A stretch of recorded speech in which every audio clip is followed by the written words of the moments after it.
We ready?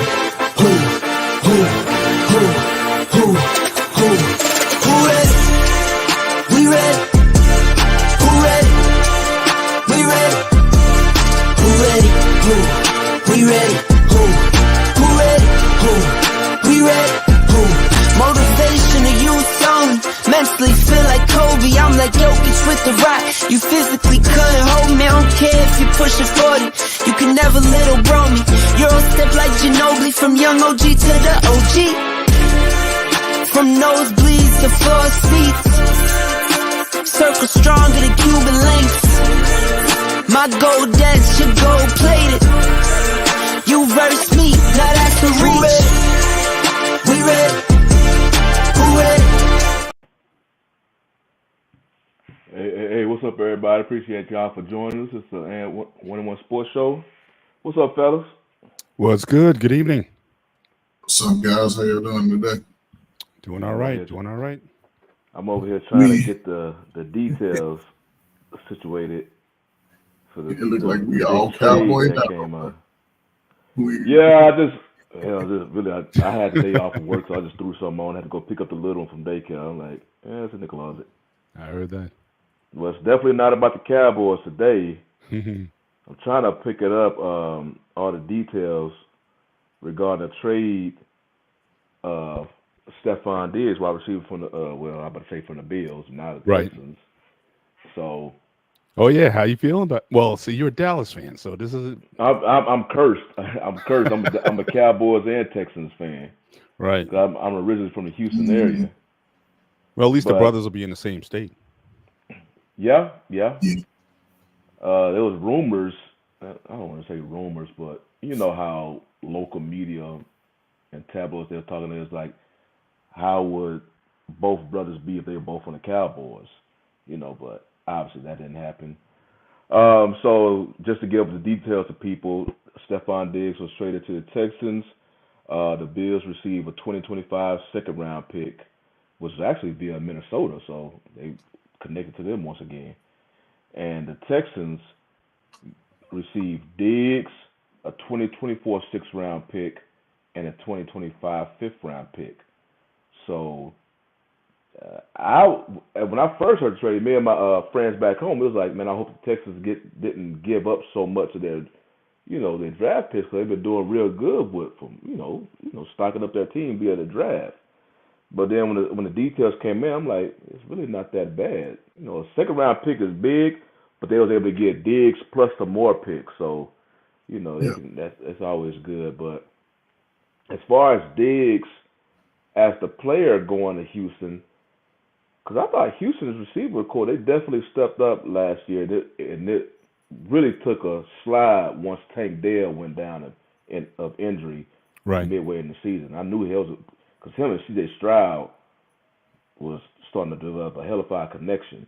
And when they was playing against the Ravens in the playoffs, I was like, this can get ugly, because you already have to have they already a handful. That defense was going to be a handful for the Texans if they was fully prepared, like fully staffed. Now you miss some key playmakers. It's really going to be a struggle. And it was a good game to halftime, but the offense, it wasn't because of the offense. It's because they got that punt return. The offense got shut down. But now with Diggs coming in, when I first heard about the trade, I had mixed emotions about it, because the Texans are a young team. And Diggs, whether it's fair to say or not, he is starting to, develop this reputation about him. He started becoming disgruntled at Minnesota. He wanted out of there, and they traded him, even though he was playing with a pretty decent quarterback with Cousins, who was giving him the rock consistently. Okay, he went to the Bills, and I believe, just like how Amari Cooper came to the Cowboys, and that really jump-started Dak's career, Stefon Diggs going to the Bills jump-started Josh Allen. He was just a project, before then. It was like he was young and a project. He went to the playoffs the year prior, I believe. That's when they lost against the Texans and Deshaun Watson.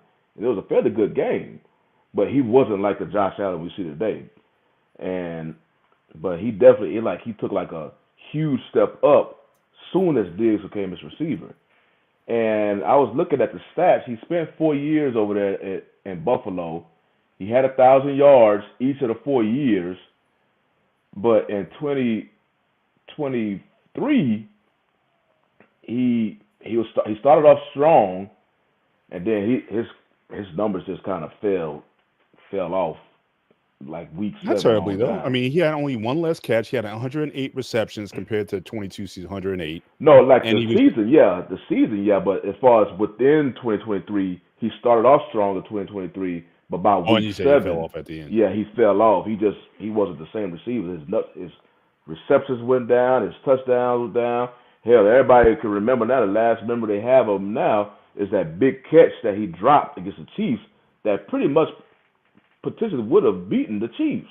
Yeah, But they definitely play playoff game. so you heard, he just kept being disgruntled, and you hearing rumors about his relationship with Josh Allen. He was feel like the window was closed in Buffalo. So I'm like, okay, I hope you don't bring that to the Texans because it's a young team. I mean, I don't know. Buffalo was doing everything. They was feeding you the ball. He was a primary weapon from both quarterbacks when he was the Vikings and the Bills. I don't really know. And y'all was making, not that far. Y'all kept going against this Chiefs team. Y'all was making it to the playoffs. You just had a team that always had your number. But this time, you could have beaten them, but it was your play that led them not beating them. And of course, when Josh Allen missed Gabe Davis in the end zone, but that's happened after the fact. That may not would have happened if Diggs would have caught that ball. But yeah, I think it will be an upgrade. What I'm worried about, like I mentioned, the Texas receiving core is young and they was hitting. So I don't know if Diggs think that I guess when he comes to Houston and all the I think the Buffalo did him a favor by trading him to Houston because he put him in a good situation.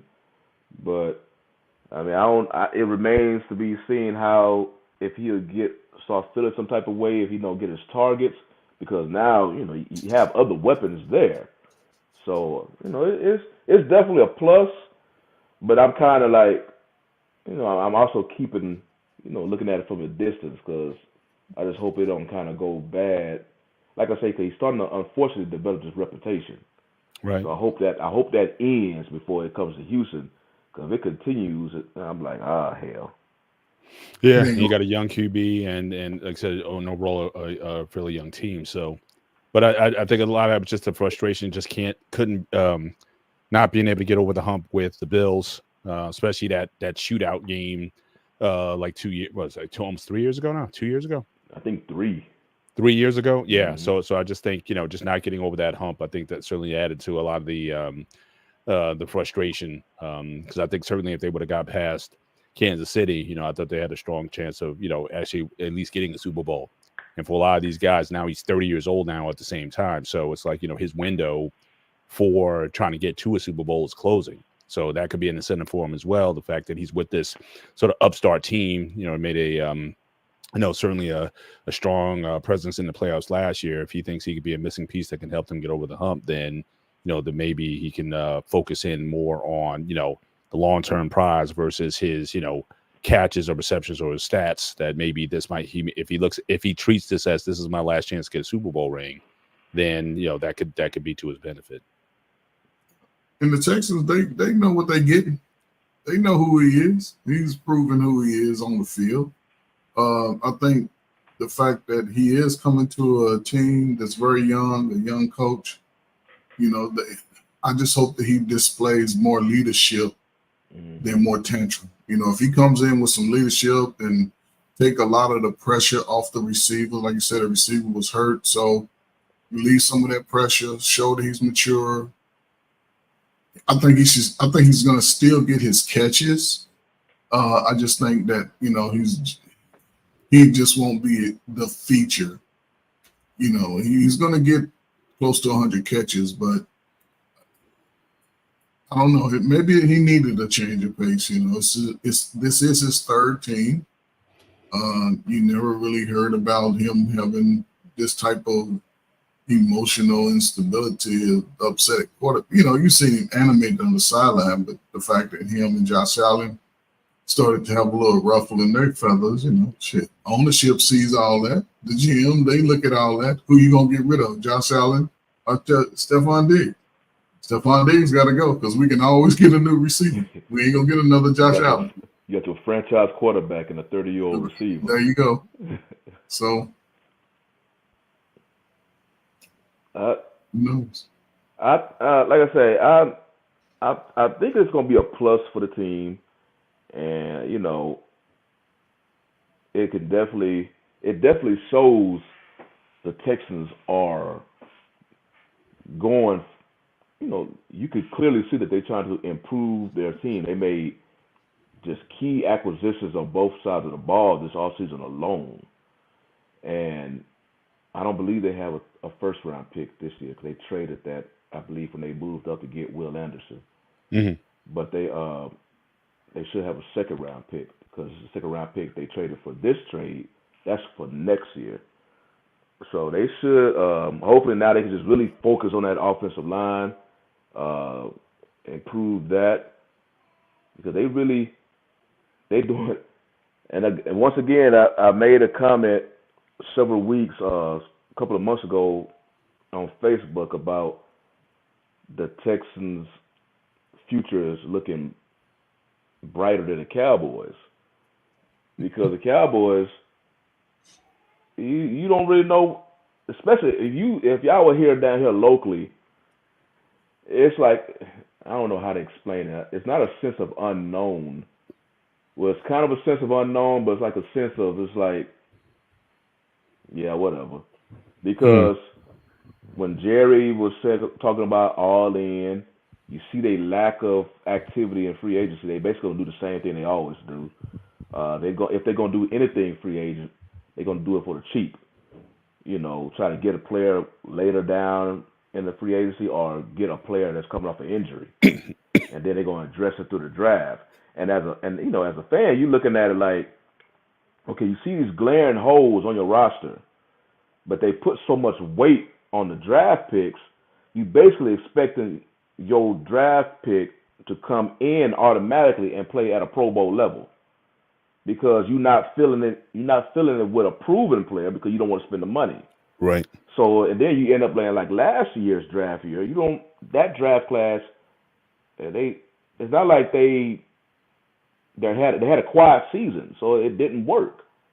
You know, so it's like, okay, but meanwhile you look at the Texans have been hitting on their draft picks. It damn sure worked a lot when C.J. Stroud took off the way he did. That changed. You know, you have a young quarterback and they take off that quickly. It's like, oh hell, man! Now we really can do. You know, it's faster than you expected.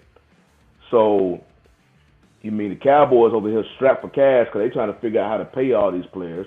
The Texans got a young quarterback on a super rookie deal. You know, so that's why you could see them doing a whole lot of movement. So it definitely shows like two franchises, how one is finding success with a young quarterback and able to fulfill their roster, while the other is really stressing on how they're going to pay not only a quarterback, but they got a receiver and a defensive end or linebacker that they have to pay for. So you really see them tight with the budget compared to the other one. They're kind of like what the Eagles did when Jalen Hurts. And then, of course, when they had to pay Jalen Hurts some, but they still remain semi-aggressive for the most part. So going back to Diggs, yeah, I think it's going to be a good trade. It definitely improves the wide receiver room in the Texans. So Stroud gives him another weapon that he can use, and see where it goes. For sure. But now go ahead, Trey. Some teams put themselves in them predicaments. Cowboys should have gave Dak his contract last season. Yeah. Then they wouldn't be in this situation. So you know, it's gonna be a lot more shuffling throughout the summer. I think this is just the tip of it, because with Stefon Diggs getting traded, and then you got the draft coming up, teams are gonna be shuffling the cards a little bit more. You're gonna see some more movement, you know. So it's gonna be an exciting summer for football. So now that we got this trade talk out the way, now we can go to our original title piece that we had on the thumbnail for the show, dealing with the women's college basketball. So for the game in particular, the LSU versus Iowa game, and for the most part, there's been many good games during this March Madness from the women's side. But the one that we're looking at today was the big one, and this turns out to be the highest rated game in ESPN. They pulled over 12.3 million viewers. Right. And that's a level that was higher, and I heard like they was comparing it to a list of other games. It was basically bigger than every game in the World Series last year. Basically, the only women's game that can compare to it are women's game, the international women's games, the Women's World Cup, Olympics, anything like that. Nothing domestic. It's all international because you got basically the whole country watching you, because it's a country thing with the Olympics and the World Cup. So this was huge. I mean, I think the championship game between LSU and Iowa last year pulled about 10 million viewers. So that was already big. And that's why everybody was complaining this year because it was an Elite Eight matchup. But this year's Elite Eight matchup between the two teams pulled 12.3. So it's definitely, and I heard something when I was going to pick up my little one from daycare. I heard a note that the Final Four tickets on the women's side this year are actually selling higher than at a higher cost than the men's side.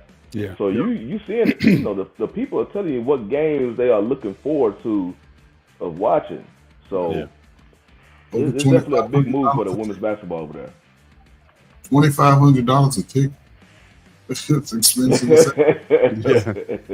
Yeah. So I mean, I'm glad for him. Yeah, and it's crazy because as a college athlete, especially on the women's side, you see how the NIL has come in and changed that whole dynamic. And if I can make $1,500,000, 1.5 million in college, and I'm a sophomore, like the young lady from USC, her endorsements, NIL probably take up well over $1 million, maybe into $2 million. What is there in this? Is there really an incentive to come out early before I get my degree? Go make $110,000 max, and I still got to play that season, and then I can't rest because I got to go over here outside the United States where it's unrest, and you know what I'm saying. So this is the greatest time for a college athlete. Keep your ass in school, get your degree, make your money. If you decide to play in the WNBA, great. If not, it just, you don't lose. Well, I definitely agree on the women's side. There's no financial incentive. Men's side, you can still go to the NBA and still be like, still make millions out on a rookie deal or whatever. So the pay disparity between the NBA and the WNBA is still a glaring thing. So I think certainly the advantage is still with these ladies. But as long as you make an NBA roster, you're still going to probably make at least 5-10 times what the women make on the salary side. So that was bringing up when you were talking about the whole WNBA and the money as far as the women have to go overseas. Right. And one thing especially with the star players today, you have Caitlin Clark, Angel Reese, Camilla Cardoso. Does it do, especially with Reese and Clark, does it do them any justice to go to the league or stay in college? Because they still actually have 1 year left. No, definitely to stay. Like I was saying, like I said, they're gonna make a fraction of what they would make if they go to a pro team. I mean, it's like you said, 100,000, 150,000 max is what they're going to get in WNBA. Most of these players have to go again overseas to play summer ball just to sort of make ends meet. So no, absolutely milk it. And I think it's just better overall for the game because I think what's hurt the men's game over the last few years is the idea of the one and done. So Mm-hmm. again, you don't have the rivalries, the Duke, North Carolina, or the rematches of the finals from the year before, because once the guy's there for a year, he's out. So again, you don't get that heat and build up. So I think what the ladies are experiencing now is essentially what the men's game did maybe about 10 to 20 years ago. That's how it was. I remember, UNLV Duke back in 1989, 1990. I mean, that certainly, UNLV blew them out, but then Duke came back the next year and avenged that loss in the Final Four. So, I think you need that. I mean, you go back to, again, those mid 80s, North Carolina and Georgetown, the 83-84 back to back, Mm-hmm. meeting in the finals, the player for Georgetown throwing the ball away or to North Carolina at the end and whatnot. So I think, just like any sports needs rivalries. And at this level, especially in the tournaments, it's got to go beyond just the local or the regional. I mean, you need to build around personalities. I mean, a lot of comparisons to this game was the Bird and Magic game 1979, which is still to this day the most watched game. You talk about 12.3 million for the women. Mm-hmm. That game drew 40 million viewers in 1979. So you're talking about like the Super Bowl, in terms of viewership at that time at that level. And I think they had a rating share of like a 24.1 or something like that. I mean, just crazy numbers. But you need to be able to tell a story, and so the fact that these ladies are sticking around and they're able to meet up in these ways, and you have colorful players and you have colorful coaches. I mean, you got Kim Mulkey is she's just a soundbite waiting to happen. At any given time. I mean, back in the day when you had Pat Summitt and even Gino, when he was winning all those championships, he didn't really say a whole lot. I mean, he was kind of, he was arrogant, but it was almost like that quiet arrogance. Yeah, we know we're going to win this again. So you might as well Don just give it Staley to him. reminds me. Don Staley's similar. Right, but see now she's got that swag though. See, she be in there with the $2,500 Louboutins on and the $1,500 jacket on and whatnot. So she's doing it in a way where, again, go back to those old coaches, the Pat Summers, they're in business suits or pants and whatnot. It's like, no, she's bringing a little swag, a little bling to the game as well. And I think that's having an impact. If you look at a lot of these new coaches now, they're younger and they don't mind, styling up. I think there's one story I heard this sister, she got in trouble because they said she was too sexy on the. Was that McNeese thing? I think it was a yeah. She was almost too much on the court. But hey, but that's inspiring a lot of women to say, look, I don't have to be this stuffy person. So I think the game needs those personalities, and you need to be able to see them in the big moments. And so for them to garner that, I think they're certainly having a blueprint for what is possible. And again, until another league comes up with some more money to have them leave, the Big Three is offering Caitlin like $5 million to come and join them. So that could be an incentive for her to leave if she wants to do that. I don't know if she wants to play in the league with all men like that, but yeah, I mean, and especially we're going to get into this a little bit later on. A lot is really going to depend on what happens this year. I mean, so if she wins a championship, then that might be an incentive for her to leave. But if not, then she's got, I got one more crack at this before I get out of there. Because once that ship sails, you're not going to be able to go back to it. Yeah, Angel Reese is already declared already. So yeah, she's declared a couple hours ago. Ain't the Olympics coming up also? So it's going to be interesting. I know Clark said that she's definitely going to try out or going to go to the Olympics. So it'll be interesting to see. I saw a roster already. I think Caitlin Clark was on that roster already. Oh, they already got their and team. You got Diana Taurasi on that roster. I'm like, she's too old. She's still playing. She's like 40 years old. I guess she can do international ball, but she's probably just going to be that vet leader. Just, how some teams just have that veteran leader on there. Speaking of Angel Reese, it was also a story post game that involving her and how she had post game press and where she got emotional because she was telling how she's been over sexualized and the stuff that she had to deal with over the last year, really, especially since when Iowa LSU played each other last year for the championship game and all the stuff she had to go through. So with that, I'm gonna ask Black Man if he can post a video. And this here we have two videos that I want people to hear. One from Joy Taylor and the other one from Emmanuel Acho. So let's go ahead and fire them up when you're ready. I'll say this. I really enjoy villains. I like villains. I like villains more than most. But why is she a villain? Because of what she does on the court? She said she was. Who made her the villain? She said she was the villain. Self-proclaimed. Who made her the villain? Because someone made her the villain, and it wasn't her. She was being herself and bragging the same way that all athletes brag when they win, when they hit a big shot, when they do this. I've seen it a million times, but we don't talk about them the way that we talk about Angel Reese. So it's very easy to say that we're just going to eliminate the fact that she is a young girl and eliminate the fact that she is a black girl and eliminate the fact that she's an unapologetic black girl. We could take all that out. I love playing the we don't see color game. We don't see gender game. Let's do that. Do we talk about men who brag after winning or hitting a big shot the way that we talk about Angel Reese? I'll clear it up for you. We don't do segments about that because it's very common. We're used to seeing it. It's absorbed differently. There's an expectation of how Angel Reese is supposed to act. The reason we know that is because of the reaction that we got from her. And when she did that to Caitlin Clark last year, people didn't like it.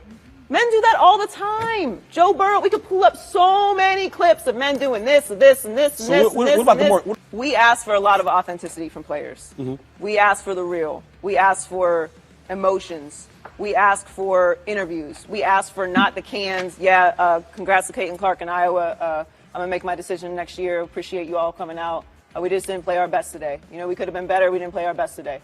We could have on to Cincinnati, right? We don't like that, right? We want the real. We want the interviews. We want the authenticity. We want the emotion. But then when we get that, don't do that. Don't do that. Be the person that we've put you up here to be. Be the person that someone else said you were because you gloated, because you did something that men do all the time. What I'm trying to say is she didn't make herself the villain. She showed up unapologetically herself in the same way that men do all the time. But that's everybody, every Tuesday night in January. No, they don't. But they don't get the same thing. They don't get the same thing, and that's why she's in this position. Okay, that's a joy. So let's hear about from Emmanuel. Give a gender-neutral, racially indifferent take. Now, if you want to say, well, Acho, cater your take based upon gender, Acho, cater your take based upon race, I will understand that. But I'm about to give a gender-neutral, racially indifferent take.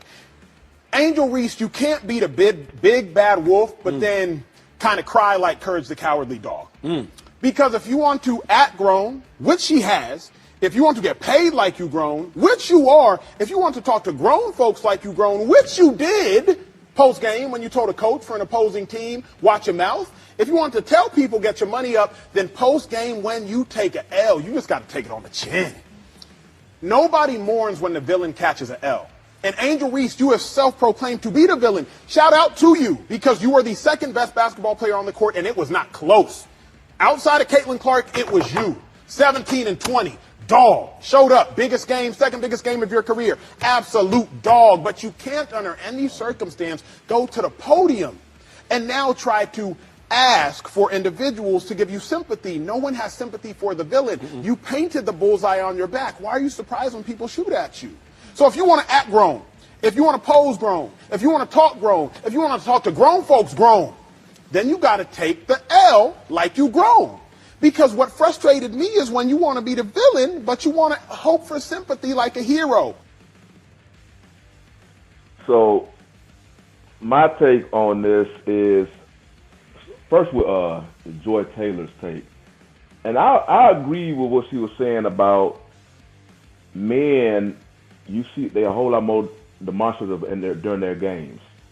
Hand gestures, loud, cussing on the court, whatever it is, you just see it. You see it a whole lot, and depending on the, I guess the severity of it, sometimes it won't get talked about. If it's, if it's like super out there, sometimes you will hear about it. So I agree with her on that. And then, when the women do it, all of a sudden you get all these people. You shouldn't be acting like that. You need to, it causes this big wave of criticism come their way when they doing it just like you hear it on the men. They do it just like what they're doing. They're competitors when it all comes down to it. They are athletes competing at almost the highest level, at a very high level. So that's if you're an athlete and you compete, that is what happens. People ain't, but when the ball goes up in the air, you literally going at each other, and then there's a healthy amount of respect once the game is over with. Now, but one thing I'm looking at as far as what Angel Reese and then what Joy was saying, because basically I see what Acho was talking about, how Angel Reese, she agreed that she's the villain. Now, what Joy is saying, who made her the villain? I don't know who declared her the villain, but she accepted that role from last year. When they was winning the games, after they won the championship, she was talking. Of course, she was joyful, but she was talking. She was, I guess everybody know that when she was pointing towards a ring finger and all that, towards the end of the game, towards Clark or towards Iowa's bench, whoever it was towards to. At that time, she accepted everything that came with it. The villain role, everything, all the praise, everything. She did several stuff, out the court. It led to a whole lot of opportunities. So now that the game this year, fast forward to this year, and you're on the losing end, now we hear with, emotion behind it about the stuff that she went through the past year. Now, I think that if LSU would have won that game, she would have said the same comments, but I don't think there would have been emotion behind it. If she would have said the same comments, I think she still would have been, probably would have been accepting the villain role. And she probably would have made like, hey, I've been taking this, but I don't think you would have seen any emotions behind it. And I think like for many years, especially recently, women's sport has been, campaigning like, hey, we want to be on the same equal plane as the men when it comes to sports and all that. And one thing about men's sports is, as much praise as some of the men get, they get heavily criticized as well. I mean, let them have a bad game, especially like perfect example last year with Dylan Brooks. When he was doing all that talking before LeBron and all that, and then when he played against the Lakers and LeBron, it went the opposite way. People just kicking him and everything, but he took it. I mean, he was getting roasted and everything on social media. And so you see men get, held to this standard. Like if you produce, you get the praise, but if you talk and then you come out and you underperform, or if you lose, you don't even have to, you can perform well and lose. People are still going to roast you online. But it seemed like when a woman, when she does it, especially if she gets emotional, it changes everything. It's like everybody's trying to protect her emotions now.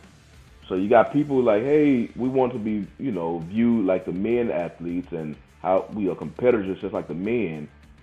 But post-game, if something goes and they get emotional, everybody is coming to their defense, especially if it's a young black woman amongst the black community. So it's like, I see what Joy was saying and also seeing what Acho was saying, because Reese did accept the villain role last year. And I've said, like, for example, Dylan Brooks, he accepted the villain role. And then when it didn't work out in his favor, he had a lot of arrows thrown at him. And I didn't see nobody coming to his defense then. But when Reese did it, and she got emotional in the press conference, then you seeing multiple people, coming to her defense. So I know that I'm like, this is different. It's interesting to see how both sides of the fence is. So I'll let y'all gentlemen give y'all thoughts about it. You want to go, Trey, or you want me to cook? I go then. You can just clean it up, man, because I'm going to probably be all over the place with this. I mean, listen, it does happen in men's sports a lot. You see it in football. You see it in basketball. LeBron has been a villain. Michael Jordan has been a villain. Kobe Bryant has been a villain. They've accepted it. Even when they lost, even when they didn't perform to their full capacity, they didn't show the emotion that a woman would show. I don't think although she sort of owned that, I guess, that tag on her being a villain, I don't think it would have got as much play if Caitlin Clark looked like Angel Reese. I don't think it would have been a big deal. She won. She flashed the ring finger. What's the difference than scoring a touchdown and spinning the ball and doing your end zone dance? It's the same thing. So I don't know. I don't, but I also don't think women look at the big picture. They in their emotions. You celebrate, but they don't look at it. What if things don't go right? How are people going to come at me and look at me? And you saw it on the podium. They lost. It's an emotional time anyway. And then she does what most people do, even outside of sports. I've been through a lot. I've been hurt. People done this. They did all this. These are things you should think about prior to sort of just demonstrating that behavior to the national spotlight. But as far as, I don't think it really been a big deal if it was her doing it to another sister out there on the court. I really don't. Iowa got the best of them in this game. Iowa was hot. LSU got cold. Iowa got they got away with a little bit more pushing and shoving down low. And LSU just got cold as hell. They couldn't make a shot. And that's what happens. Whoever's the hottest team in the playoff, even, wherever you play, it's football, basketball, who are the hottest team is going to win. Everybody else, it's going to just accept the fate. I think it did her some good, because now she sees that she's not as great as she placed in her mind. You're going to be humble. I think it's just a good humbling moment for her. So she's no longer in college. She's going to the WNBA. They're going to really humble her. She ain't going to get no 17 and 20. It's going to be 9 and 8. And, it's going to be a whole different ballgame, because everybody in it's a lot of young women in the WNBA just as tall, just as good of a game as her. So it's going to be interesting. Okay. All right. Where do I start here? As far as Acho's comment that he's going to make a non-gender, non-racial commentary, that's just not possible. And we need just to stop pretending that even exists. Race was definitely. I go back. Let's go all the way back. Let's go back to. I won't go all the way. Let's go to Lewis Schmeling 2. You guys know I'm a big boxing fan, right? Schmeling got him in the first fight. Lewis comes back, knocks him out 204 of the first round. Devastating knockout. Certainly 100,000 people at Yankee Stadium. One thing that you noticed after the fight, Lewis didn't show any emotion whatsoever, because he couldn't. Because that was mandated, that you're not supposed to show any kind of emotion at all over winning, especially if you're going to beat a white man. Even though the majority of the people in that audience were anti-Germany and were pulling for America, you still can't show up a white man. So this goes all the way back to those times. So then when you get a guy like Ali, who comes on the scene, not only is he brash, he has the audacity to change his name and joins the Nation of Islam. Now he becomes this villain character and gets crucified for it. And I remember just in my lifetime growing up, because again, you talk about people who weren't, came before me, but certainly I can go back and watch the film. In tennis, I watched Jimmy Connors and I watched John McEnroe, who I liked. But you want to talk about spoiled. You want to talk about brash. You want to talk about arguing with the judges and the officials and screaming at the judges and everything, and not getting. I'm like, why isn't this guy even being suspended or disqualified? But then you got a guy like Arthur Ashe, when he won Wimbledon in 1975, All he did was the little fist thing, little pump, and that was it. Because he wasn't allowed. Why was Jackie Robinson chosen to be the first black player in MLB? It wasn't because he was the best. There were other players that were much better than him as far as that, but he was chosen because of his temperament. So again, the history of not being fair and equal compared to the white counterparts, that history is long. And yes, you had your Alis, and then later on, I'm walking the Yankee jersey. Yeah, you had your Reggie Jacksons who came out and they were going to be unapologetic in what they did, but they took it. And so when people came after them, they understood that, yeah, for me to be this brash, one, I better perform. So again, Reggie, they called him Mr. October for a reason, because he always delivered. Ali seldom lost on the biggest stages. And even when they lost, they didn't go into this emotional, feel sorry for me kind of deal. So again, if you want to wear that, even when the society is telling you can't wear that, you got to take the good with the bad of it. And so where I do agree with Alcho is, again, if you want this, if you're going to bring on that smoke, if it's fine, whoever decided to make you the villain, you embraced it. You got to wear that, win or lose. You can't be the victor and the villain and the victim at the same time, the victor and the villain. And as far as that point about her being sexualized, she was the one who chose to be go on the Sports Illustrated swimsuit issue. And it wasn't like she was wearing a conservative bikini or bathing suit. So again, as far as the sexualization thing, if you decide that you want to put yourself in a swimwear like that, then how does that then make you sexualized when you decide to take some of that on yourself? So I can't accept that you want to be the bad villain and then you want to be the victim at the same time. And last thing I'll say is this, and this may not be fair, but in terms of perception, we don't look at men and women the same way. We just don't. And it's interesting because the way she was acting actually helped the game. Again, that 12.3 million people came because of the way she acted and because of the rivalry between LSU and Iowa that made them to get the NIL money that they did. So there's something to be said by being more brash, just like as men are brash, that it actually helped your brand, and it certainly helped everybody. Everybody is getting a chance to eat with this Final Four.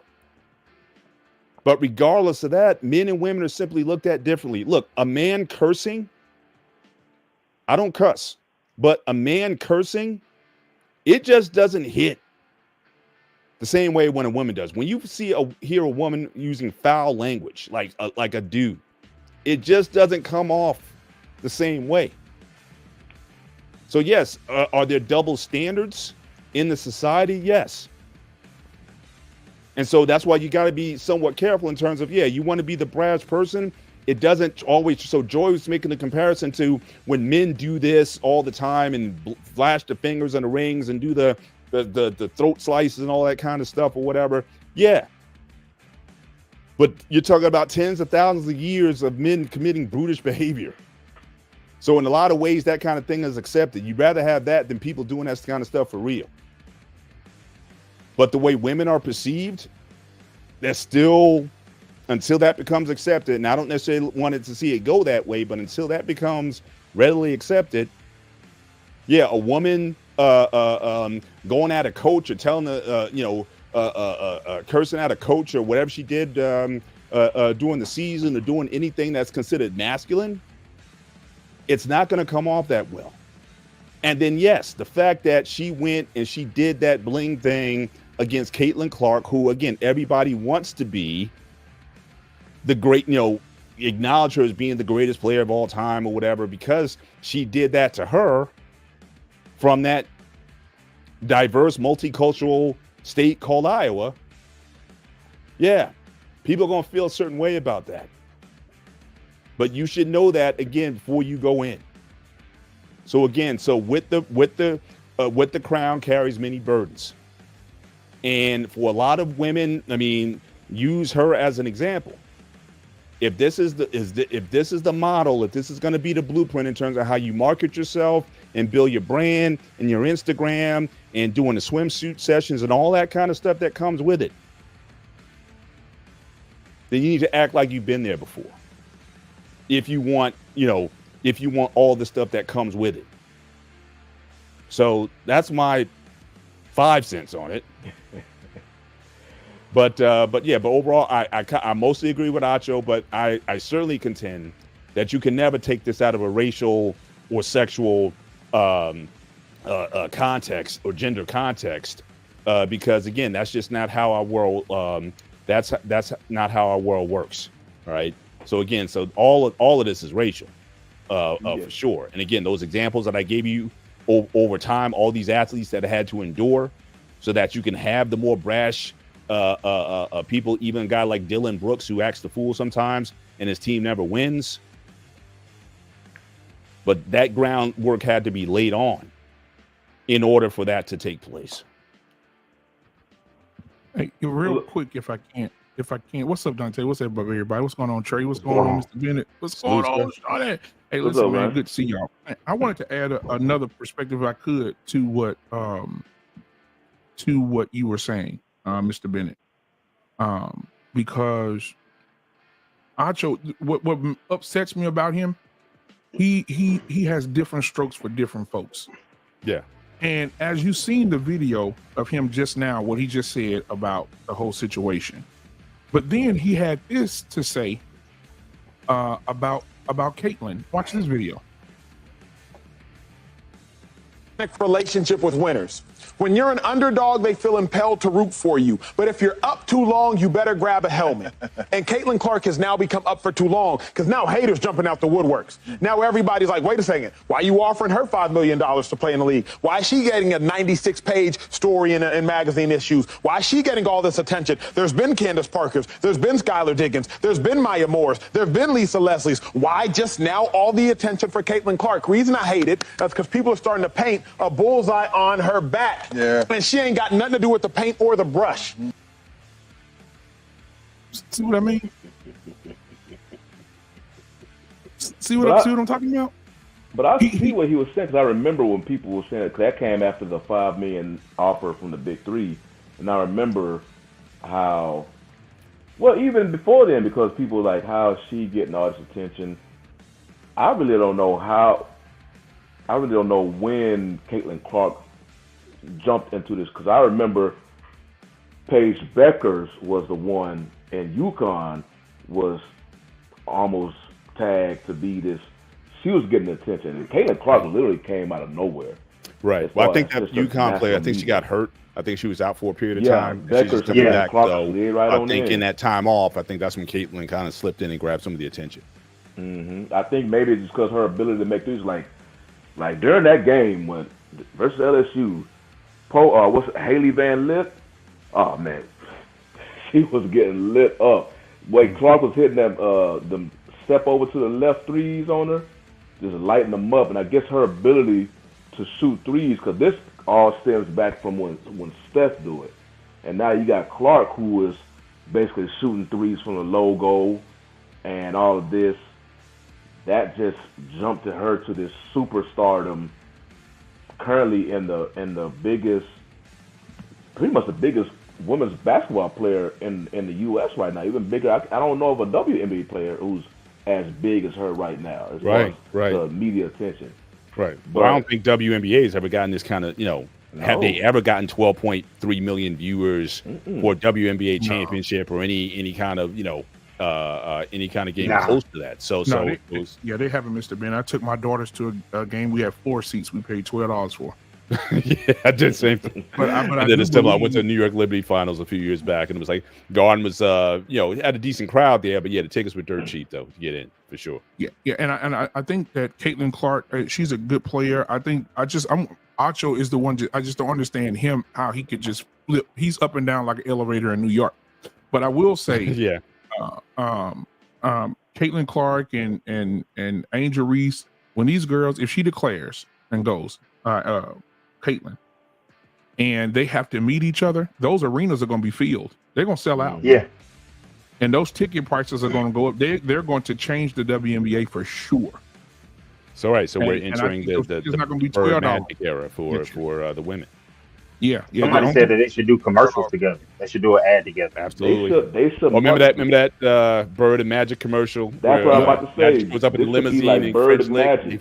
Yeah. Because Bird and Magic really turned the corner for the NBA until Jordan came and made it global. They saved the NBA. Somebody in the WNBA has to be this. If you want to get to this point, like what they say, a high tide helps everybody. Raise Caitlin Clark can be that high ocean. tide. Caitlin Clark can be that high tide. Use her. Get your views up. Get your money up. Get your all these endorsements up. And all it's going to do is help everybody else in the league. Right. They're going to use them. They're going to use them. Believe me. And guys, and let's face it. Again, a lot of times we don't like to talk about this either. But again, anytime we've seen, especially in basketball, if a white person can really ball, I became a Larry Bird fan in part because he was the only white guy that I saw who was actually would get in Dr. J's face and bust him up and talk trash afterwards, because he'd actually do it. We've all been at the basketball court, and we know if you're a white baller and you can dominate in our game, it's different. Because you're right. So like all these other players, all these other black players, yeah, you good, yeah, but when you see Cornbread doing the same stuff, it's like, oh, he's got game like that. It's like a unicorn. It just does something to us. It would be the same if you had a brother in the NHL doing his thing. A lot of people like, oh man, who is that? So I think that the whole Caitlin Clark dynamic and why she's even in this GOAT conversation, which I don't think she is, but the reason why she's there is because certainly she's a very, very good basketball player, and she's doing things at this level that I've never seen another woman player do. She's pulling up from 30 with accuracy. That's just consistently, and it looks. It's just not normal. You know what I'm saying? So so the extra shine she's getting, I don't mind it. Just like I didn't mind it back with Bird back in '79, because again, the game of basketball, the NBA at that time was literally almost out of business. When I say Bird and Magic literally saved the NBA, it was literal. The NBA Finals back in those days was tape delayed. It wasn't live. So the arenas were half full. Because again, a lot of white people said, well, there's no one in the game that I can relate to.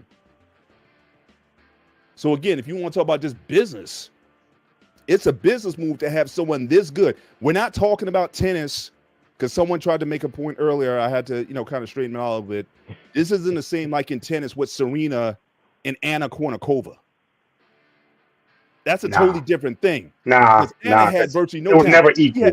They weren't, and Anna never won even a fun. She wasn't Steffi Graf or Martina Navratilova or any of those ladies. She never won, but because the way she looked.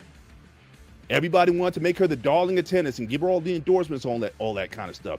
This is a totally different thing. With Clark, we're talking about a legit baller who you can market for her abilities on the next level.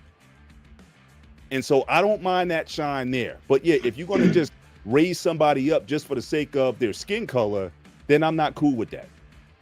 Regardless of who it is.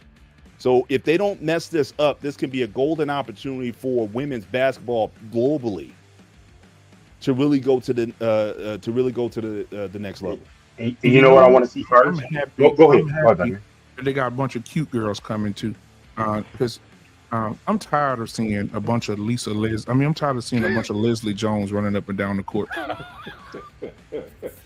me the ball. I'm just You need some more Skylar Diggins in there. You need them, and you need some more. You want to play in bikinis. You want the shorts to be shorter. Maybe. You don't want the baggy. You want. Have to discuss. They doing it as track and field. No. You don't want to play in the lingerie football league. Lingerie basketball. Man, I saw that lingerie league, right? I mean, there wasn't any of that league they got going. What's it called? Buns in basketball. Man, Yeah, I saw it, Bro, I'm bro. just saying, but I bet that you look gym at smelled you look like at track and moose field, sweat bro. and air conditioned perspiration. I don't know, but I saw a whole bunch of just sweaty asses just going down the court. That's all. Mhm. Hey, You don't want to what's see that. Go ahead, man. Go ahead, Dante. I was Go ahead, saying Dante. You we, joining we late. we're gonna really see how it impacts it if she does go ahead and declare. Because Angel did go ahead and declare. I Mm-hmm. think it'll be big to see how the draft is covered. And somebody told me this. I want to say I heard on the pod. They was like, notice that for the NBA draft, they had Robin Roberts there, and it was just like they were kind of like interviewing Wembanyama, and I was like, oh, okay. I want to see how they're going to treat Caitlyn getting drafted because I would say I don't know about the projections, but I know the girl from South Carolina, she's projected to go fourth. I want to say when Caitlyn goes, I want to see what's her projection because I want to say Cheryl Swoops had some good commentary of saying I don't know how good she's going to be in the league and what she, what I propose, what she was saying because if you look at it, there are some players unless you're the elite of the elite, like Aaliyah Boston came to the league and she was putting up numbers and she was doing her thing. There are some people in the first round because there's fewer teams. They're not able. The first round picks aren't able to play. So that is a unique issue that they have in the WNBA when they say, "Hey, our league is good," it's because there are literally talent that can't play, but they need the bigger platform to do it. And the one thing I want to see, and I didn't get to come in so late.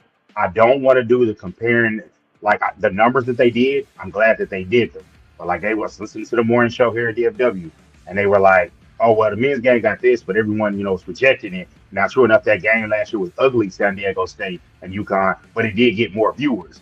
But they pushed the women's game like it got more viewers. And my thing is, it was more excitement like I was like it is more of a must see. And the thing is they have built it to where they are staying for longer. And then with the COVID year, because really one of the reasons why some of the girls have been able to stay longer is because the COVID. And it's like it happened, it was granted, but at this point where Caitlin is and where Angel Reese is, I want them to go to the league. My thing is if they have endorsements outside of basketball, I hope those follow them with them and stay and they can have that partnership. I hope that like Caitlin stays having the State Farm. I hope they pay a bit off of them having the rivalry and she hits in the State Farm, man. And they do something kind of funny with that. But I'm kind of with you, Mr. Bennett, and what you were saying. I did like the fact that Angel was targeted as the villain. I loved it. We posted it on the show when it happened last year when she, hit the ring. And it was great while you doing it. But the thing is about being there, it is a tough thing to do the villain. And we know one of the greatest players and in his generation did that, and he didn't really stick with that, and that was LeBron. LeBron turned to that villain stuff and was like, "Nah, I ain't really feeling this because it's a lot to carry on." Draymond Green, he's a puppet. It's hard to be Draymond Green. Nobody's Robin is that's a special case. That's a different guy. That's a different cat. The Rick Mahorns of the world. Them guys like you say villain. Them the kind of people I'm thinking of where it's just like, or who is the guy? Barkley still Lambeer. Barkley still doesn't like him. Yep. It's tough to be that kind of guy, but if you're gonna give me that kind of era, my dad told me about that. He showed me that to show me like to shape my views on what's basketball, what's sports, and how you compete, how you get down. I would even like it if they would get to Isaiah and just like, nah, we ain't gonna shake their hands. If they would have did something like that, but her doing that, and also I wasn't able to follow the seat. What happened though? Isaiah and the Bulls, when the Bulls finally beat the Detroit, they walked off the court. Yep. Like I don't like them. Mm-hmm. I don't rock with them like that. And I always was like, look, be who you are. Stand, as we say, stand on business. Stand on business. Don't go and shake their hand and all of that. If you feel like that, you don't like them that much. But in this case, I don't know what happened. I know Angel did have some times when she missed the season. People said it was academics. People said it was other things. My thing is, I think if it didn't come after the Elite Eight loss, if some of the things would have been said, it would have been handled differently. But to me, they don't understand because they're younger, and I'm at the point now they're younger, much younger women, and I'm older. I see it as like I look at it a view from way I'm viewing her. It's like you're a star, you're a superstar. Like you supposed to be here All American. You're supposed to, hey, if they hate you, whatever. My thing is part of the dislike is I love that team. I do not like Magamore, as I call her. I do not really care for her like that. I would like to, but it's some things about her that I can't deny. I know it just, But this is the greatest thing for women's college basketball, since Cheryl fucking Swoops. Yeah. Pretty much. This is a good thing for female, girls college basketball to have these type of makeshift rivalries. It's not like they're in the same conference, they meet in the national championship run. So you may not see this in the regular season. So the fact that it happened, I just think that Angel put herself in the position that she did because she's the one that's always on the camera highlighting herself. She's the one always speaking out and making herself visible. You don't hear nothing from Caitlin Clark unless it's about basketball. Bullshit. Same, but it's the same thing with Bird and Matt. She ain't got her tight dress on TikTok and doing her little dances. I get it, but again, it's her ability. Like I said, Bird and Magic was the $1 million smile and the personality. Bird was like, look, I just want to play ball. They were such opposites. They made it work because they were opposites. So not everyone has to go with that same formula. She can be just that great player who just does what she does. And let Caitlin, so again, the script has already been put out there for this to work. But I want to give a salute to you, Trey, for showing the 2025 women's basketball uniforms. That's going to be the new look. I'm telling guys, uniform, man. I'm telling you, the viewership is going up, bro. This will go up 300%. Some of y'all get season tickets. Except for Brittany Griner. I don't want to hear no shit like that. Keep her ass on the side. Your kids gonna be like, can we go to the game? I better see nobody with their kids at the game. You better have your kids on that damn game. I do not want to see her. I don't want to see Brittany Griner run up down the court with no bikini on. I'm like, hey, pass the ball. Hey, over here. I do not. But there might be ones you do want to see though. So again, it's a trade off. Yeah, there's gonna be some you might not want to see, but there might be a couple that you'd be like, got hair all up under her arm and shit. Listen, I'm sure they'll have some sort of code. Yeah, I got a question for you guys. Yeah, how do you feel about Cheryl Swoop's comments on people breaking records when she said if a person breaks a record, the record it should be they do it in the same amount of time the other person did it. So if a person got 20,000 points in 8 years, and then another person break that record and they got it in 12 years, why should they get the record if it took them longer to get it? They should be getting it the same time. In order to break the record, you should be able to do it in the same amount of time the person that did it before you did it. I don't agree, just because as far as college goes, there's different parameters on how it was set. Like what Pistol Pete did, you got to realize, was he even playing with a 3-point line? No. And if you look at it like that, then you can't validate anybody after him with a 3-point line. Rules and things change, so I don't think it's something. Now I do think there is a level of, like, to me, you can know greatness and you can respect it to a degree, but then there's certain things where I was just like, I don't see the greatness in what you did. I mean, I'm happy for what you did. And my example is Frank Gore. I think Frank Gore was very, very talented, but it's like his stats were more of an accumulation. And so it's like you're on that list, whereas the other people around you, hey man, this don't look like that. LaDainian Tomlinson on that list behind Gore doesn't look the same. Just like, now if she has that opinion, I respect her for that. But I think everything isn't always apples to apples with like a comparison. Okay, so can we say this then? Can we say the same thing about Tom Brady? The rules back then, linemen could come up and knock your fucking head between the washer and dryer. 100%.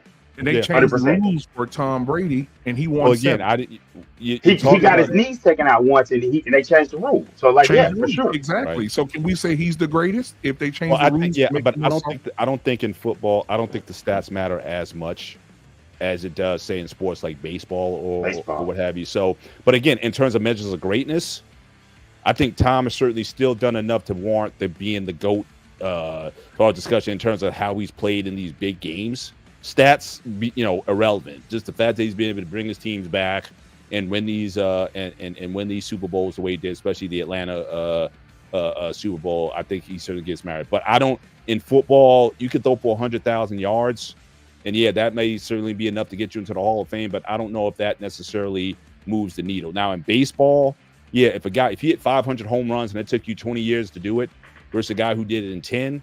then yeah, that's gonna mean something. That's gonna mean something to me in terms of Hall of Fame voting, in terms of GOAT discussions and whatnot, and who is the greatest players of their era, and especially now when you talk about everything's getting watered down in terms of letting the very good players into these Hall of Fames versus the excellent players of the best of their eras.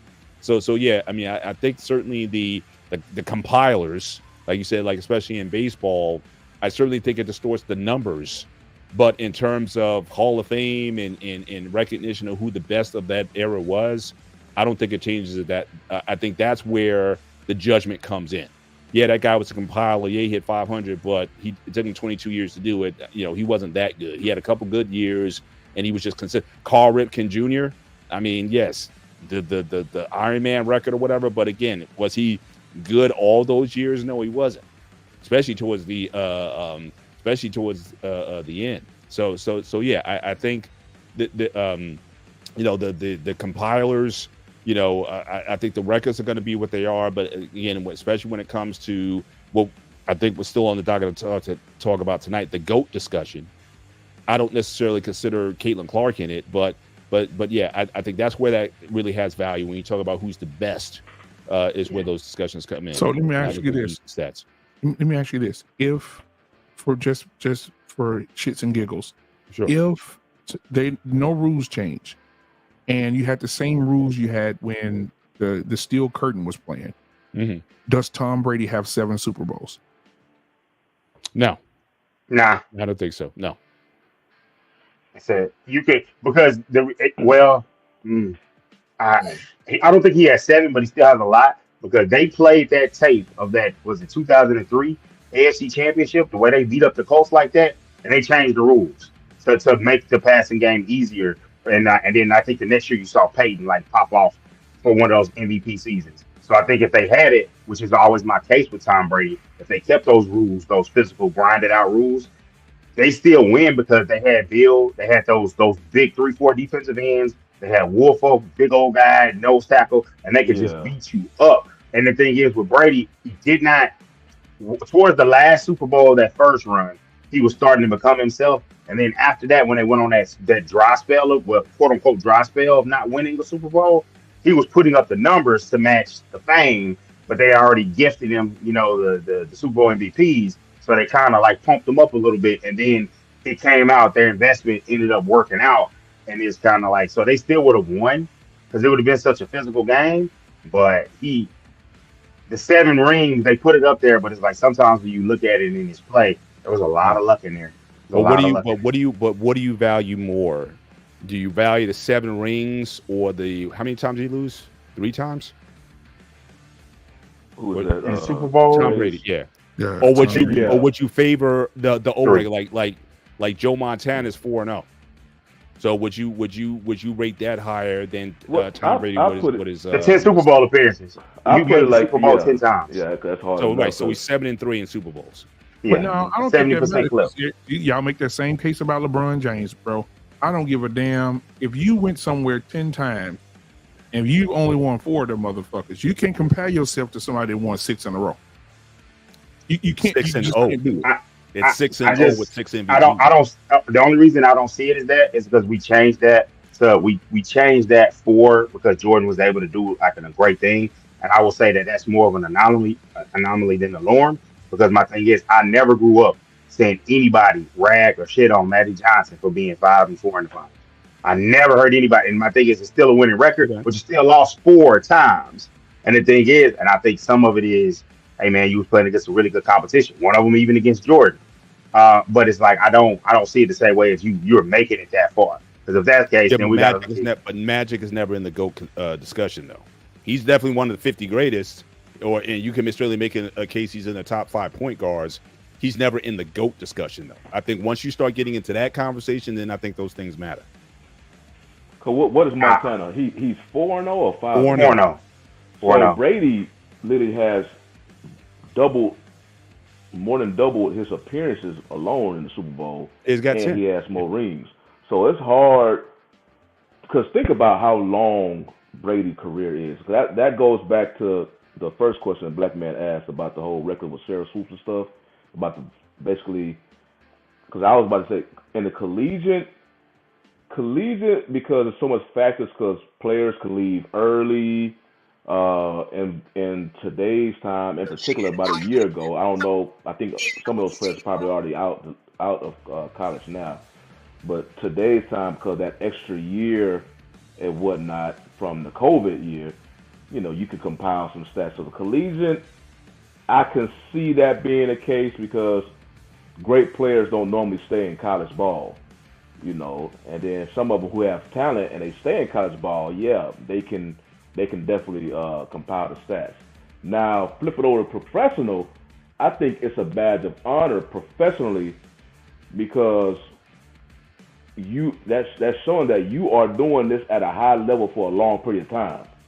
Because professionals, and they can have the average NFL career is 3 years. 3 years. So in NBA 4 years. 4 years. So in Brady's case, he played for 20 seasons and was performing at an elite level for all of them before he finally, retired. You can't ignore that. So right. Yes, Montana 4-0 in his Super Bowl appearances. Brady won 7 rings. He appeared in 10, and he had a good chance outside the one he actually won. He came back and beat Atlanta. Seattle gifted him almost because of the play calling. Right. But the other 2 that he lost, he could have won. It took miraculous plays to beat him. Right. So he could possibly be 9-1 in Super Bowls. So, longevity as a professional matters to me because that means you was performing at such a. That's the thing I give about LeBron. LeBron is 39 years old, performing at such a high level. That's how he was able to. Before Kareem Abdul-Jabbar's record was thought to be untouchable. We didn't think nobody was going to be able to play that long to touch it. And here come LeBron, and he does it, and then he's adding more to it. His record could potentially be untouchable. So as a pro, because it means something as professionally because you was able to, play this long. Now flip it over to football. That's one thing it's a case-by-case basis.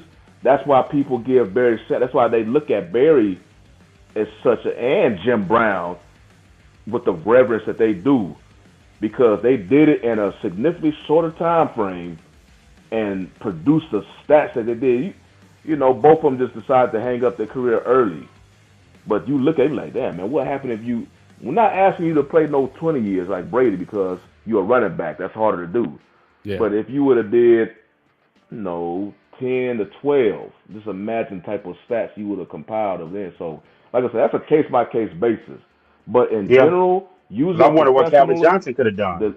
Exactly. Oh my gosh. You have to know the players. If you look at this player, like, yeah, but if they perform like LeBron has in the NBA, how he's been able to consistently do this at his whole career, and how Brady was able to consistently do that through his career, because anything can happen during that long of a career.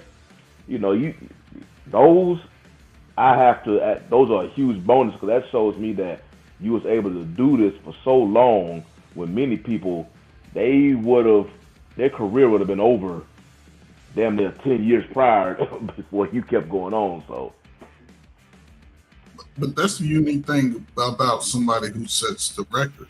You can't predict how long they'll be playing the game to set the record. It's just when the record is set. And if you go by her logic, it might have been 5 rule changes since that record was set. So the dynamic would definitely change. So once the record is set, then you might as well not even have an opportunity to break the record, because you can see it just with LeBron alone. The fact that he's playing that long at such a high level. At one time, he went to 9 straight NBA finals. Yep. You'll probably ever see that again, because it's changing out from year to year now. Players are the dynamics of now you got free agency. Teams are not as together as long as they used to be now. So I don't know, the fact that you can break a record, that says that you're moving the needle in some capacity. Yeah, but okay, but it's not fair to me though. Say for instance, I'm a boxer.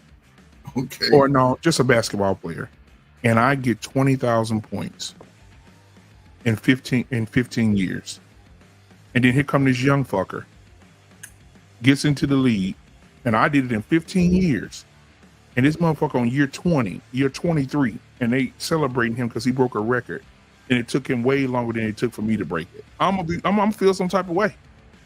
But that shows your greatness too. That it does two things. It shows that yes, that person is good and has a great career, but it shows your greatness too, because to surpass you, you are the man. They already have you on that you are great pedestal. So, it depends on how you look at it. It's a badge of honor. That's why a lot of those guys show up to those things when they know they're because they know I am the man. I set the standard. So I'm gonna say this, and you still have to, like I said, going back to the football. Now again, Eric Dickerson, I think, holds the most yards in the season record still. Yep. But you still got to give it to OJ because he did it in 14 games. He did it in 14 games. You know what I mean? Yep. So yeah. Amazing. OJ was the man. I mean, everything else, all other things considered, like everything outside, you can't dispute OJ's ability on that field. It might be. I would, if you want to just talk about just on field, there's three players for me: Gale Sayers, OJ Simpson, and Barry. Like in terms of guys who are like, you just can't take your eyes off of watching them run. You know what I'm saying? I mean, those were the greatest runners, not necessarily the greatest compilers or statistics of all time, but just guys who, when you just saw them, you just couldn't take your eyes off them. They were that good. And like I said, Gale and OJ, again, fewer games overall. They were putting those numbers. The only thing that stopped Gale was he had a knee injury, and unfortunately, they didn't have the technology like they do today. If he played today, he could have definitely broke a ton of rushing records. But again, it was just, once he got that knee injury, he was never the same after that. But with today's medicine, oh yeah, he would have been back, in less of the season. Let me ask y'all this: can y'all imagine? I want to see the facial expressions of you Cowboy fans right now. Can you imagine Barry Sanders running behind that line for the Cowboys' 90s offensive line? How would that have looked? Do you think he would have eclipsed Emmitt Smith's numbers? Yeah, because he was already on pace.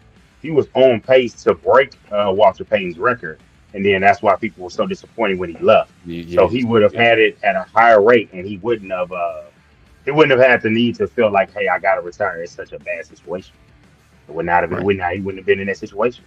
Now, my last thing, and I'm done. Is it going to be exciting next year in the at the NBA All-Star Weekend, seeing Caitlin Clark and Steph Curry do the 3-point contest against each other? I'm gonna tune in. I'm gonna tune in for sure. Yeah, I'll watch it. I mean, but it'll be some people watching it, but I think NBA, I don't think they may be watching that, but they have another issue with their own players not really taking that seriously. So that's what they got to focus. They may watch that on a Saturday, but with their slam dunk contest, the way that's performing, 3-point contest has always been steady because you can't replace shooting. So when you get good, if you like good shooting and you want to see good shooting, although they are using smaller basketballs, though, just saying. But that, if you want to do Clayton Clark and step on at it, they should use the same ball size. If you want to be fair about it, but it still would be the highest rated, highest watched NBA All-Star Weekend of the weekend. That would be. He's going to be bringing in millions of people. But they don't. It's not like they have a high bar right now, though. They don't really have a high bar because the NBA players screwed it up. The NBA and I gotta keep LeBron accountable for this. I hold him pretty much solely responsible for destroying the slam dunk contest. Yeah, he sure did. He sure did. Yeah, because basically before him, the stars were in big name. They were in it. Players was taking part in it. Absolutely. And LeBron, who was never really known as a creative dunker, he was just a powerful dunker. He knew he wasn't. Because I believe somebody told me he had a dunk contest, I think, in high school, and I believe it was Shannon Brown. like he didn't That would have been Shannon Brown. That class. He didn't fare well at all versus him. So I guess once he came in slam dunk contest, he went out. But yeah, I see, because the big names was always taking place in the slam dunk contest. But LeBron said, I don't want to do it. It just led a domino effect, you know. And then now stars they literally just ruled themselves out. I mean, only person I believe who could potentially bring it back to some type of high level is Zion Williamson, but he has to go versus somebody. I got to think of the person he's gonna go against. I'll tell you who he can go against, and they would, and because if they could make sure that he was healthy enough to do it, if he did it against Ja, that would bring in monster numbers because they know each other growing up, played on the same team, and both of them known as good dunkers, and it wouldn't be too much of a. Sometimes it happens because Ja's only 6'3". If he gets a guy that's like 6'9", they're gonna look at it differently. But Zion's I'll say only, he's 6'7", but he's so big that they would still look at it as okay. He just wouldn't get all the votes because he's 6'3". Yeah, because that happens. I don't know if the star matters as much as if the dunks are good. So another problem with the dunk contest is since you had that Levine versus Aaron Gordon. They're just not that good. And most of the guys are like just missing dunks. And so you're not going to get a great dunk because, I messed up my first attempt or 2 attempts. Now I got to go with a conservative dunk. Yeah. So I wouldn't mind, again, I think I proposed this last time. Let's say for all these cities, NBA cities, you go into the street ball areas and you get the best dunkers from those areas, and you sponsor them in the slam dunk contest. So like all those guys used to be on And1 Mix Tour and whatnot. You get those guys in, because I could easily watch YouTube and see dunks that are just unbelievable from guys who are like 5'10" and under, and they're still doing incredible dunks. So if you did that, and then the winner, you get 25,000 or 50, whatever you want to set the price as the winner. But your team, you're the all-star. I sponsor this guy from this town, so you get guys from Chicago, from LA, from Brooklyn, from whatever, and get those guys together, and you could be talking about the next court legends, and you help those guys. You give those guys something. I think people could get behind something like that, because also the dunks themselves would be ridiculous. These guys got nothing to lose. I think a lot of these NBA players are holding back because they got stuff to lose. They can't afford to get injured. But for these guys, it's like, I'm dunking for $100,000. I'm gonna do the biggest purse they ever got. I'm gonna do some crazy stuff that's gonna break the YouTube for these spotlight. So I think they can certainly get some leverage with that. It'll bring a lot more spotlight to that playground play too, in a sense. I've been thinking about what Mr. Bennett said, like, because they talk about, I'm disappointed in the dunk contest. You traveling around to each city every year.